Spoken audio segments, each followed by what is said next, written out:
Dernier muscle au niveau de cette loge postérieure, au niveau de son plan profond, c'est le long fléchisseur des orteils. Le long fléchisseur des orteils qui s'insère bien sûr au niveau de la face postérieure du tibia, qui se prolonge, qui descend, qui passe par la cheville et qui se termine bien sûr en passant dans la face plantaire du pied, qui se termine sur la face plantaire des phalanges des 4 derniers orteils. Et c'est un muscle qui reçoit sur son bord latéral, au niveau de la plante du pied, un autre muscle qui est une terminaison fibreuse, qui est le carré plantaire. Le muscle carré plantaire qui est un muscle intrinsèque du pied, qui prend insertion au niveau du calcaneus, au niveau de sa face plantaire, et qui donne, il y a une terminaison fibreuse, tendineuse, sur le bord ou la partie latérale de ce long fléchisseur des orteils. Donc on peut dire que le carré plantaire a une action beaucoup plus de redressement. Il permet de remettre dans l'axe le muscle long fléchisseur des orteils.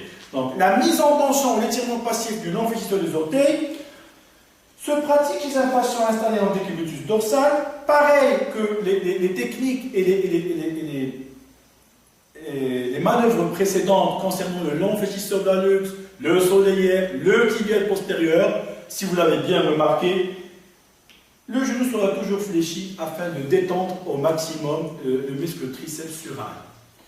Le patient sur le dos, le thérapeute positionné latéralement, avec notre prise thoraco-brachiale en fixe le membre inférieur, le talon du patient qui repose sur le plan de travail, et on va venir proposer pour réaliser la technique qui consiste en un mouvement de valgus associé à une flexion dorsale. Vu que le long fléchisseur des orteils, bien sûr, assure une flexion des 4 derniers orteils, il a une composante de flexion plantaire de la cheville et une composante de varus. Donc on peut dire qu'il est inverseur. À part sa composante d'action au niveau des orteils, des 4 derniers orteils, on peut le considérer comme étant un muscle inverseur du pied, parce qu'il combine la flexion plantaire au varus.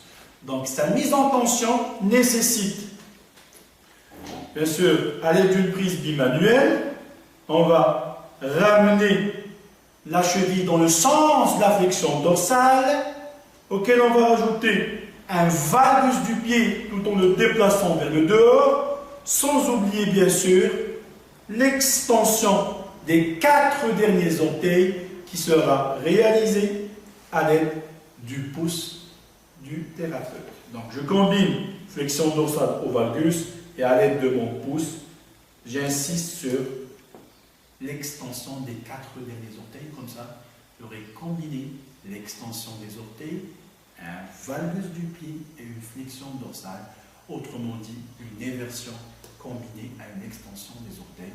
Ça permet de bien mettre en tension l'ensemble des fibres du long fléchisseur des orteils.